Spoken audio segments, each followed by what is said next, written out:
Selamat pagi everyone. Dolf de Roos here, and I'm coming you today from sunny Phoenix, Arizona. In fact, it is so sunny here, we have about 350 clear blue sunny sky days every year.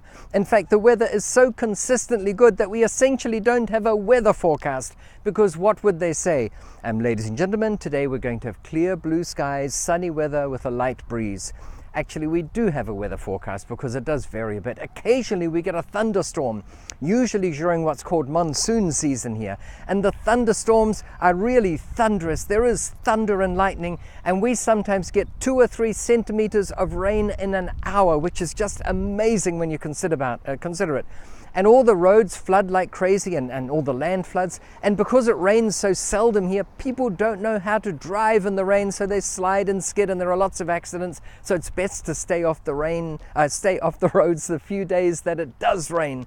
But anyway, I'm not here to talk about that, even though I'm pretty excited. But the reason I'm excited, ladies and gentlemen, is I am gearing up to go back to Jakarta. I love it in Indonesia. Many of you know that. I've done many tours of Indonesia, and not just of Jakarta. I've done Surabaya and Bandung and Palembang and Kuching and Kalimantan. I love it all. But I haven't been for a good few years, and I'm so excited to be going back to Indonesia, doing an event. It's going to be on October the 1st and 2nd. It's Mount Helix Education. You can find out all about it on the website, mounthelixeducation.com. 1st and 2nd of October. It's a 2-day event. I'm very excited because one of the things that I notice about Indonesia is that very few people truly understand the significance of Indonesia.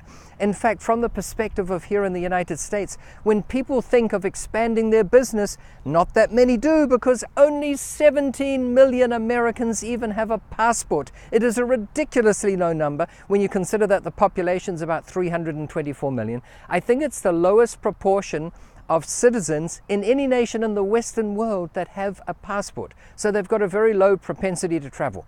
Anyway, the few companies that decide to go global, they want to go to the Southern Hemisphere because they think that's a long way away. It must be interesting, it must be better. Seasons are reversed, they can't get their heads around that.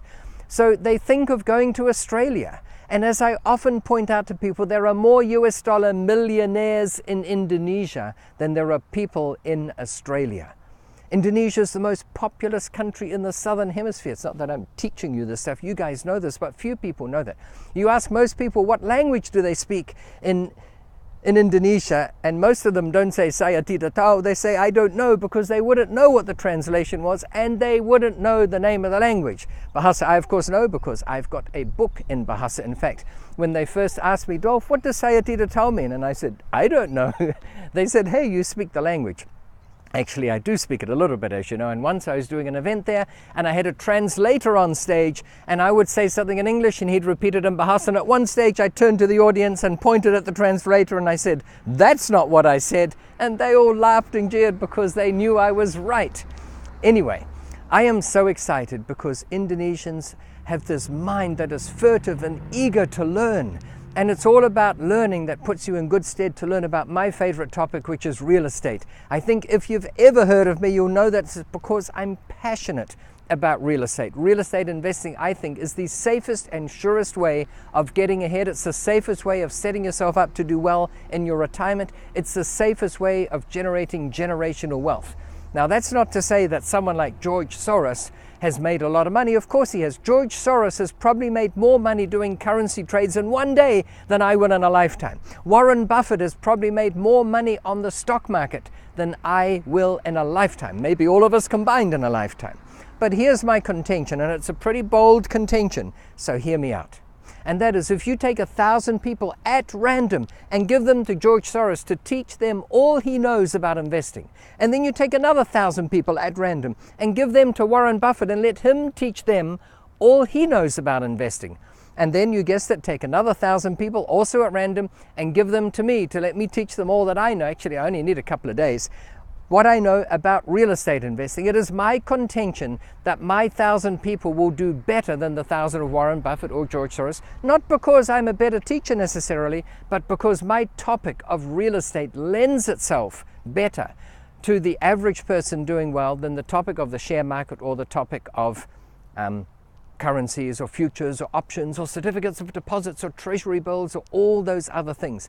And there are reasons for that. Of course, I don't have time to go into them now, but there are reasons for that. And that's one of the things that I want to be sharing in Jakarta. I have an 18-step formula on how to beat the average in real estate in a way that I don't think you can begin to beat in any of these other investment vehicles. And that excites me, because if it's easy to beat the average with confidence and with certainty, demonstratable through scientific analysis and statistical processing and all that sort of thing, if that were possible, then surely you'd have to agree real estate is a pretty good investment for you to get involved in. And that, of course, is my passion. I don't do this, I don't invest in more properties because I need the extra assets or whatever. It's my passion now to share why real estate has been so good to me and why I believe it can be really good for you no matter what your background.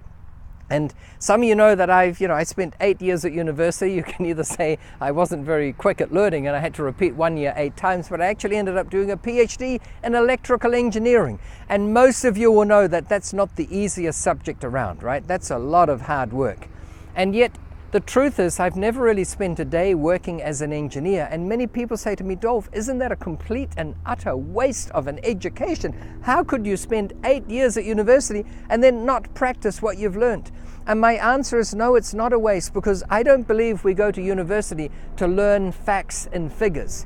In fact, I would go further and say that everything I learned about engineering, everything has been made redundant by new technology. I got my bachelor's degree before the PC was invented. Oops, I shouldn't say that. That's revealing how historic I am. Ancient. But things change, and everything I learned's been changed. No, you learn creative ways of solving problems. And if you've got a bit of a creative mind, then real estate is really good for you, because you'll be able to see that by putting $400 of paint on that building, you can change the value a tremendous amount. In fact, one of the things I'm going to share is something that we did in Jakarta, which is turning $20 into $2 million overnight. And I know that's a bold claim, but I'm going to show you and prove it to you that that's possible. I've got a book, in fact. I've got many books. I've got 15 books on real estate. You probably know that. But one of my books is called, and it's a very long title, it's the longest title on Amazon. The title of the book is 101 Ways to Massively Increase the Value of Your Real Estate Without Spending Much Money. And this is one of the ideas, the $20 to $2 million. But there are other ideas. The cheapest idea I've got is how, if you've got a room with a 40-watt light bulb, then that room will seem quite small and dingy and dark and not very clean and all that. If you replace that 40-watt bulb with a 150-watt bulb, and I guess we're talking incandescent, you might have to say if you replace that 6-watt LED light with a 21-watt LED light, then the room's going to seem bigger, brighter, cleaner and fresher. And it will take less time to attract a tenant and less time to sell it if you're selling it. And if you're really cheap, the great thing about this idea is that 40-watt bulb or the 6-watt LED that you took out, it still works. You can use it somewhere else. I'm kidding you a bit, but it's true. So I've got all these ideas on how you can massively increase the value of property without spending much money. And these ideas are yours for the asking. You can take this book and read it and figure out how many apply to you. I find that exciting. I mean, I still get excited after all these years about the possibilities of what you can do with real estate in a manner that you cannot begin to do with any other investment. You think about it. When you buy a stock on the share market, when you invest in the share market, can you do anything to increase the value of the company? Well, I guess you could write letters of encouragement to the directors, hoping that such letters will put them in a good state of mind and you'll encourage them to actually go on and do something better. It's not a big chance. The only other things you can do is hope and pray. But with real estate, there are so many things you can do to massively increase the value. It's fun. And then when it comes to going global, I talked about how Americans don't really have a big propensity to going global. Indonesians travel a lot more, of course, in Asia. In fact, the rate at which they travel is going through the roof. But the great thing about real estate investing too is that if you have any other profession, if you're a medical doctor or a lawyer or an accountant or an auditor or a dentist or something like that, do you think you can just go to another country and start practicing there? No. If you're a lawyer, you have to pass the bar exams or the local examinations to make sure that you're certified in that country. Whereas if you're a property investor, if you're a real estate investor, countries they welcome you with open arms. They do, because they think you're going to bring money into the country, and sometimes you do. But let's be honest. When you buy a property in a foreign country, you usually get a mortgage, unless you're an Indonesian, of course, but you usually get a mortgage, and you always get a mortgage in the country where the property is. You don't get a mortgage from Indonesia to buy something in another country. They wouldn't even let you, and the banks would be silly, because then the banks would have an exchange rate risk, or even if they left you with the exchange rate risk, the banks would be vulnerable if the exchange rate went against you and you couldn't afford to pay the bank back. So they're not going to give you a mortgage to buy something in another country. So therefore, when you buy property in a country, you get local funding. But notwithstanding that, countries and governments welcome you with open arms because they want more investors. Whereas, as we said, if you're a medical doctor, you can't just go to another country, emigrate there and practice. You have to go through all the study process again. Anyway, these are some of the hundreds of reasons why I'm so excited about real estate and why I admonish you to come to the event, 1st and 2nd of October. It'll be at the Four Seasons Hotel in Thamrin, in Jakarta. 1st and 2nd of October. There'll be plenty of speakers there. I'll just be one of them. But we're going to offer you a complete package of what you can do to massively change your circumstances. Because my aim is to make as many people as I can influence become financially free. And what does it mean to be financially free? Do you think it means to make an extra 100,000 rupiah and everything? Financially free means that when you wake up in the morning, there's more money in your bank account than when you went to sleep the night before.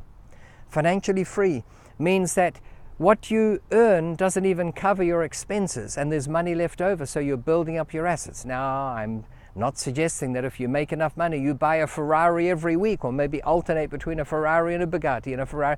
No, that's the problem. You see, when you're on a salaried income, if you get a 4% increase in salary, everyone figures out a way of increasing their expenditure to absorb that 4%. No, I'm talking about increasing your net worth and step functions so that the income generated by those net worth assets more than satisfy your lifestyle. You can have the holidays you want and buy a new car every now and then and send your kids to school and keep yourself well clothed. That is financial freedom, and we can help you get there. Anyway, hope to see you soon. I'm so excited about going back to Indonesia. Love it there. Love you people. Love the country. Love the food. It's not long now. 1 month to go. See you soon. Thank you so much. Bye-bye for now. Thank you.